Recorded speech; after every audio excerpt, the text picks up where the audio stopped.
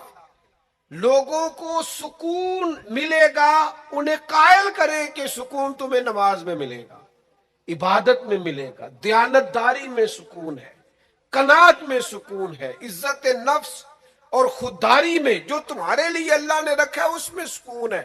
لوٹ کے کھاؤ گے تو سکون نہیں ملے گا. میرے بھائی، اس سارے پیغام کو عام کرنے کی ضرورت ہے. پھیل جائیں دنیا میں،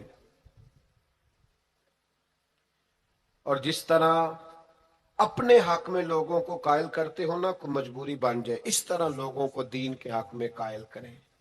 منت کر کے بے نمازی کو نمازی کریں، منت کر کے. جو دین سے دور ہے اسے دین کے قریب کریں. آپ کوشش کریں کہ فروغ دین ہو. جہاں مسجد نہیں، تعمیر مسجد میں کردار ادا کریں. اپنے لہجوں سے ہر تھکاوٹ اتار کے آگے بڑھو، ملی قومی سوچیں پیدا کرو. ہم نے اس وطن کو بھی تعمیر کرنا ہے، دین کے لیے ہم نے اپنے آپ کو پیش کرنا ہے جس حد تک ہو سکے. اور دین کی تبلیغ کا سب سے بہترین طریقہ یہ ہے. امام جعفر صادق سے کسی نے کہا تھا میں دین کی تبلیغ کرنا چاہتا ہوں، کیا کروں؟ پیغام امام حسین کانفرنس میں بات ختم کرتے وقت امام حسین کے پوتے کی بات سنا رہا ہوں. کہا حضور دین کی تبلیغ کرنا چاہتا ہوں، کیا کروں؟ فرمانے لگے دین پہ عمل کرنا شروع کر دے. یہ دین کی تبلیغ، آپ کا اچھا اخلاق یہ دین کی تبلیغ، آپ کا معاف کرنے کا جذبہ یہ دین کی تبلیغ، آپ کی خیر خواہی لوگوں کا بھلا کرنا یہی دین کی تبلیغ۔ صرف تقریر سے تبلیغ نہیں کریں آپ کا عمل اور کردار یہ دین کی تبلیغ ہے۔ آپ اپنا انداز زندگی بدل جائیں، انداز خوبصورت کر جائیں، یہ دین کی تبلیغ شروع ہو جائے گی۔ 3 باتیں آپ کی خدمت میں رکھی ہیں اس پورے گفتگو کا نتیجہ۔ ایک تو زندگی مشقت والی، محنت والی، جد و جہد والی۔ یہ جو نوجوان آرام ڈھونڈتے ہیں نا، سکون، اقبال کہتے ہیں لہو مجھ کو رلاتی ہے جوانوں کی تن آسانی، یہ تیار ہو جائیں۔ مشقت، جد و جہد، کوشش۔ اور دوسری بات، اس کوشش کے بعد بھی رب جو فیصلہ کرے رب کے فیصلے پر راضی رہیں، مقام تسلیم و رضا والی زندگی گزاریں۔ اور تیسری گزارش، سوچیں سطحی نہیں، ذاتی نہیں، عالمی سوچیں۔ میں بڑے درد سے یہ بات عرض کروں، لوگ اپنی ذات کے لیے دین کا استعمال کرتے، اپنی ذات کے لیے۔ جو میرا ذاتی مخالف ہے میں اسے یزید کہہ دیتا ہوں، میرا ذاتی مخالف۔ ہمارا ذاتی مخالف ہوتا ہے، ہم کہتے ہیں بے ایمان ہو گیا۔ او خدا کے بندے، تیرے سے اختلاف ہوا ہے، تو اسے یزید تو نہ بنا، اتنی بڑی لعنت کا توق تو نے گلے میں ڈال دیا۔ حضرت زید بن ارقم رضی اللہ تعالیٰ عنہ بیمار تھے۔ یہ ذرا بات سننا میرے کریم کی۔ اللہ کے پیارے حبیب علیہ السلام تیمارداری کے لیے تشریف لے گئے، تو حضور سید عالم علیہ السلام نے جا کر جناب زید بن ارقم کی طبیعت کو دیکھا تو کمزوری تھی اور وہ پریشان بھی تھے۔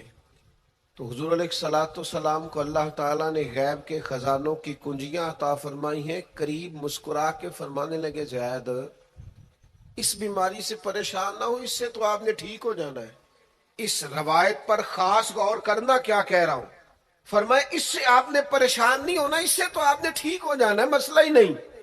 ہاں، اس کے بعد ایک وقت آئے گا آپ کی آنکھوں کی بینائی رخصت ہو جائے گی اور عمر بھی آپ کی لمبی ہوگی، یعنی ایک بڑھاپا، ایک نظر چلی جائے گی۔ اب آپ یہاں غور کریں سرکار تربیت کیا کر رہے۔ حضور فرما رہے یہ جو مشکل ہے یہ تو گزرنے والی ہے، اس کے بعد جو مشکل آنے والی ہے وہ اس سے بڑی ہے۔ فرمایا زید اس کے بعد آپ کی بینائی چلی جائے گی اور عمر بھی لمبی ہوگی، تو بتائیے اس وقت کیا کریں گے۔ تو حضرت زید بن ارقم رضی اللہ تعالیٰ عنہ عرض کرنے لگے یا رسول اللہ، میں اللہ کی رضا پر ثواب کی نیت سے صبر کروں گا۔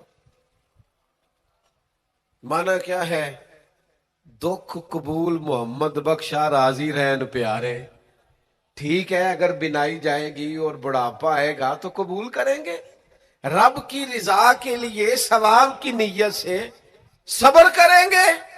ایسے بھی کبھی دنیا میں میدان لگتے ہوں گے کہ بیماری آئے گی، بتایا جا رہا ہے اور پوچھا جا رہا ہے کہ تو کیا کرے گا، تو بتا رہے یا رسول اللہ صبر کروں گا، تو نتیجہ بھی وہیں بیان ہو رہا ہے، یعنی سارا سودا نقد و نقد۔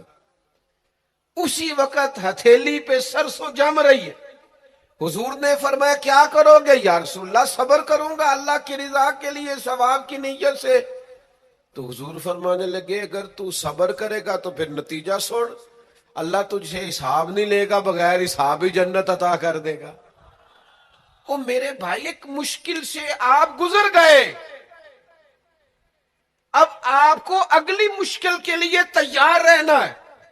بدر ہو گیا، معرکہ بدر ہو گیا، بہت بڑی کامیابی سمیٹ کے مسلمان لوٹ آئے، پورے کفر پر دھاک بیٹھ گئی، بڑے بڑے موٹے کافر سارے بدر میں مارے گئے، ابو جہل مارا گیا، عتبہ عتیبہ مارے گئے، چوٹی کے کافر مارے گئے، تو کیا اس کے بعد پھر معاملہ ختم ہو گیا؟ اتنی بڑی فتح سمیٹ کر مسلمان آئے، لیکن تھوڑے ہی عرصے کے بعد احد میں جانا پڑا۔ بھئی آپ تو فتح یاب ہو گئے، کامران ہو گئے، اور اس وقت 313 تھے، اب تو 1000 تعداد ہو گئی، لیکن اس کے بعد جو مشکل آئی اس سے بڑی آئی۔ 70 صحابہ شہید ہوئے، سعد بن ربی شہید ہوئے، حضرت عبداللہ بن جہش شہید ہوئے، حضرت امیر حمزہ کا سارا وجود کاٹ دیا گیا، آنکھیں نکال دی گئیں، ہونٹ کاٹ دیے گئے۔ اس کے بعد جو مشکل آئی اس سے بڑی تھی، صبر سے برداشت کی۔ حالات ٹھیک ہو گئے؟ نہیں، خندق تیار ہے، مار کا تیار ہے، اور قحط کا زمانہ اور کڑاکے کی سردی، بھوک کا یہ عالم کے لوگوں نے پیڑ پہ پتھر باندھ لیے، لیکن خندق کھودنی ہے، میدان میں رہنا ہے۔ یہ معاملہ ختم ہوا تو کیا بات دب گئی؟ عمرے کے لیے گئے تو انہوں نے حدیبیہ میں روک لیا۔ اب کیا یہاں معاملہ رکا؟ نہیں، پھر فتح مکہ کی باری آئی، پھر تبوک۔ میرے رسول پاک علیہ الصلوۃ والسلام نے پوری دنیا پر اسلام کا جھنڈا لہرا دیا۔ کہاں کہاں تک اسلامی سلطنت پہنچ گئی؟ جناب عمر کے زمانے میں وہ قادسیہ کے علاقے، روم، ایران، تو کیا قربانیاں ختم ہو گئیں؟ بس طاقت آ گئی، قوت آ گئی، ہمت آ گئی، ہزاروں علاقے زیر نگیں آ گئے، ختم ہو گیا معاملہ؟ نہیں، جناب عمر شہید ہوئے، پھر حضرت عثمان شہید ہوئے، حضرت علی نے 9 سال یا 13 سال کی عمر میں جہاد شروع کیا تھا، عمر میدانوں میں گزری، پھر مولا علی شہید ہوئے۔ اب کیا آسانی ہو گئی، آسودگی ہو گئی؟ نہیں، یہاں تو باریاں ہیں امتحان دینے کی۔ امام حسن کی باری آئی تو زہر دے دیا گیا، انتڑیاں کٹ کٹ کے گرنے لگیں، اور حسن ابن علی کا جب جنازہ اٹھا تو سب سے زیادہ رو رو کے پلو سید عائشہ صدیقہ کا بھیگ گیا، اور جو سب سے زیادہ ستاتا تھا مروان، وہ بھی ایک نکر میں کھڑا ہو کے رونے لگا۔